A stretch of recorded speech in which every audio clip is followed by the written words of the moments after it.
Welcome students, class 12th के आपके grammar के इम्पोर्टेंट क्वेश्चंस का ये वीडियो लाया हूँ। समय कम है, आइए क्विक थोड़ा सा जल्दी से इनको समझ लेते हैं। कुछ मैंने इम्पोर्टेंट यहाँ पे फ्रेजल वर्ब्स और आपके लिए कंजंक्शंस लेकर आया हूँ बेटा। आइए देख लेते हैं। जैसे see new dress and went to market. आज मैं आपका आंसर का इंतजार नहीं करूंगा, आप आपके मन में सोच लीजिए या फिर जल्दी से कमेंट बॉक्स में लिख लीजिए, बाकी टाइम कम है। See new dress and went to market. अब जब हम ड्रेस को पहन के जाते हैं, मैंने ट्रिक भी बताई हुई है। पुट आउट, एक तो आउट यानी बाहर होता है, ऑन यानी ऊपर होता है। ट्रिक से भी और वैसे भी पुट ऑन इसका मतलब होता है पहनना। Number 2, he took 3 months to the shock. ठीक है, अब शोक का मतलब होता है कितना शोक लगा, उसको सदमा लगा। उस सदमे से पार पाने में, यही कहेंगे, उस सदमे को भूलने में, उसको कवर करने में, रिकवर करने में उसको 3 महीने लगे। दो दिए हुए हैं, गेट थ्रू और गेट ओवर। ठीक है, सदमे को पार पाने में, आप अपने आप कहेंगे सदमे पर पार पाने में यानी ओवर जाना, किसी चीज को ओवर करके जाना। ओवर का मतलब क्या है? ऊपर। पार का मतलब क्या है? तो ऊपर, बोलने से भी निकल रहा है तो यहां पे निकलेगा गेट ओवर, यानी किसी भी सदमे को, किसी भी तकलीफ से बाहर निकलना। With hard work he the examination. अब परीक्षा क्या है? परीक्षा से आदमी क्या करेगा? परीक्षा, यार वो निकल गया इस बार, तो 12वीं से निकल गया वो लड़का, 10वीं से निकल गया वो लड़का, यानी गेट थ्रू, किसी जंगल से निकलना यानी कि गेट थ्रू। इनटू का मतलब तो क्या होगा? किसी के अंदर जाना, जबकि परीक्षा से क्या होगा? पास होना, यानी गेट थ्रू। आगे बढ़े। We should not any matter without knowledge. बिना नॉलेज, जानकारी के में किसी भी मैटर यानी फालतू का मैटर यानी मामले में हमें नहीं चाहिए। अब क्या होगा? किसी भी मामले, फालतू में फंस गया हो यार उस मामले में, यानी गेट आउट, यानी तो बाहर निकलना। बाहर निकलना तो यानी बिना जानकारी के में किसी भी मैटर में नहीं फंसना चाहिए, यानी गेट इनटू यानी अंदर जाना किसी भी मैटर में। ये आगे बढ़े। वेन ही गोट फेल्ड, जब वो फेल हो गया, ही एंड वेप्ट बिटरली, बहुत रोया। तो क्या हुआ? ब्रोक डाउन और ब्रोक इनटू, दो दिए हुए हैं, आप थोड़ा सा माइंड लगा लीजिए। एक तो मैंने बताया ब्रोक इनटू यानी किसी के अंदर जाना अपने आप, और ब्रोक डाउन का मतलब होता है टूट जाना, दुखी हो जाना, किसी कार का खराब हो जाना, मशीन का खराब हो जाना, ये सब क्या है? ब्रोक डाउन, यानी बहुत ज्यादा उसका दिल टूट गया, खूब रोया, broke down. She was in rich family, वह अमीर परिवार में। अब सबको पता है कि लालन पालन करना, ब्रिंग अप, टाइगर किंग का ब्रोट अप किया था। इंग्लिश नैनी ने इंग्लिश पिक्चर देखी, इंग्लिश काऊ का, उसने मिल्क पिया, तो ब्रोट अप यानी कि लालन। वो कहाँ परिवार में, कौन से परिवार में लालन पालन हुआ? रिच परिवार में brought up. You are doing well in this field, आप इस फील्ड में अच्छा कर रहे हैं। यू शुड इट, ठीक है, आप ये फील्ड अच्छा, यानी जिस क्षेत्र में आप काम करें, आप अच्छा काम करें, यू शुड आपको चाहिए। कैरी ऑन और कैरी आउट, अपने आप निकल रहा है। कैरी ऑन यानी लगे रहो, आप इसी में काम में लगे रहो, यानी कैरी ऑन। ठीक है, कैरी आउट तो क्या होता है? किसी का ऑर्डर। इसके बाद में आपको ऑर्डर नजर आ जाएगा बेटा, आउट, कैरी आउट के बाद ऑर्डर नजर आ जाएगा, याद रख लेना। अगर कैरी आउट आए, ऑर्डर आए, तो कैरी आउट वाला आएगा। ठीक है, फिर आगे बढ़े। Tanya his marriage proposal. अब ये तो आजकल सब जानते ही हैं, शादी का प्रस्ताव होता, उसको क्या हुआ? एक तो टर्न अप का मतलब तो ऊपर आना होता है, डाउन यानी नीचे, अरे यार डाउन। वैसे भी शादी के प्रस्ताव को तान्या ने क्या किया?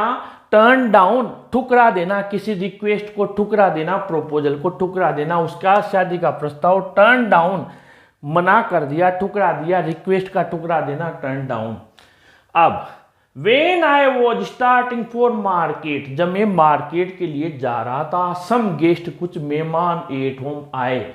अब देख ली, आप तो मैं क्या कर रहे थे? मार्केट के लिए जा रहे, तो यहां दिमाग लगाना, माइंड लगाना। तो कुछ मेहमान घर पे, टर्न आउट, बाहर निकल गए, या फिर आए अपने आप। आउट का मतलब तो बाहर जाना, टर्न अप यानी आना, किसी का आना, टर्न अप यानी आना, अपने आप निकल जाएगा, टर्न अप। अब I my old friend in the fair, मेले में मुझे मेरा पुराना मित्र मिल गया।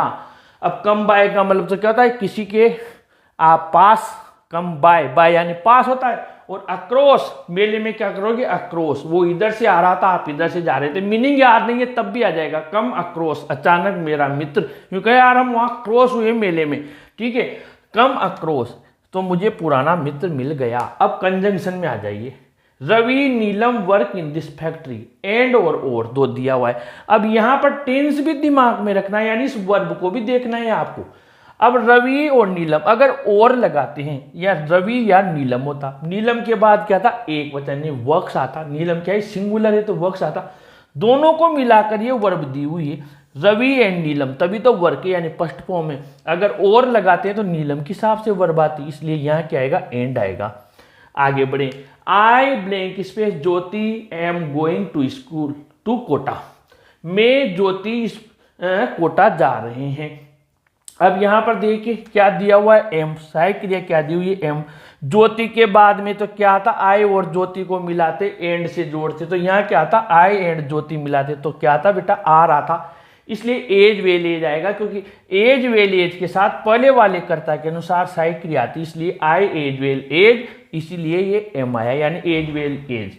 The box was heavy he could not lift it, अब यहाँ पर आपके सो डेट टू दिया हुआ है, टू का तो एक है कि इधर के टू और इधर के टू के बाद में आपको यहाँ इस टू के बाद फर्स्ट फॉर्म नजर आएगी, अगर फर्स्ट फॉर्म नजर नहीं आ रही तो ये टू वाला आएगा ही नहीं, यानी कि अपने आप क्या हो जाएगा, the box was so heavy that he can not lift it, too लगाते लेकिन यहाँ तो ही दिया हुआ है, फर्स्ट फॉर्म है ही नहीं तो सो डेट आएगा।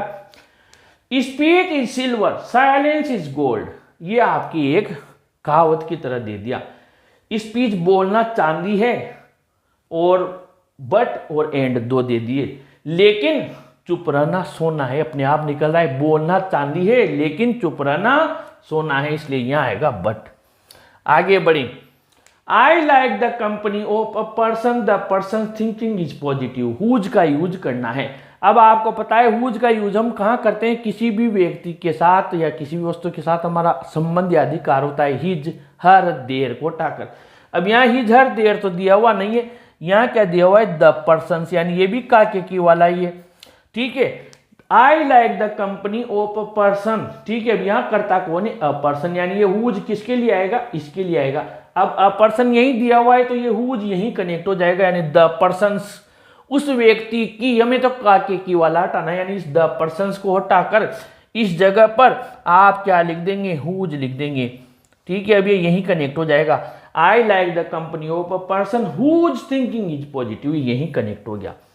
अगला, Kailash is a gentleman people respect him much, ठीक है।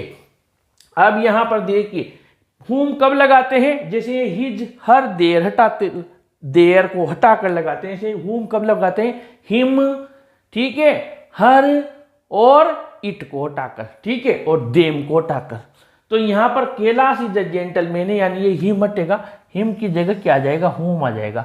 अब कैलाश यहां करता, यहां है तो पूरा सेंटेंस उठ के कहाँ आएगा, यहां आएगा, यानी कैलाश आएगा, ये कैलाश, इस जगह कैलाश आएगा, ये कैलाश लिख दिया हमने, कैलाश। अब पूरा सेंटेंस उठेगा, हिम को किस में बदल देंगे बेटा, होम में, होम, फिर क्या बचा, पीपल रेस्पेक्ट, ये पीपल रेस्पेक्ट लिखा हमने, पीपल रेस्पेक्ट ये लिखा, पीपल रेस्पेक्ट, पूरा लिख देंगे मच, ये मच लिख दिया, हिम लिखेंगे ही नहीं, हिम की जगह होम लिख दिया। फिर ये जो शेष बचा इज अ जेंटलमैन, ये इसके बाद लिख देंगे। अब आ गए हम क्वेश्चन नंबर 17 पर, he is poor he is honest, अब यहाँ दो दिए हुए हैं, ऑल्दो एट और not only but also, not only but also लगाएं, न केवल वो गरीब है बल्कि वो ईमानदार भी है, न केवल गरीब है, गरीब होना कोई क्वालिटी नहीं है, इसलिए ये नहीं आएगा, बल्कि क्या आएगा, नो ऑल्दो एट, यद्यपि वो गरीब है लेकिन फिर भी वो ईमानदार है, अपने आप सेंटेंस बन रहा है। तो ये मैंने जल्दी से आप लोगों के लिए ग्रामर के कुछ सेंटेंस बनाए, मोस्ट इंपॉर्टेंट। वीडियो को जरूर लाइक शेयर कीजिए और अपने चैनल को भी सब्सक्राइब कीजिए। Thank you.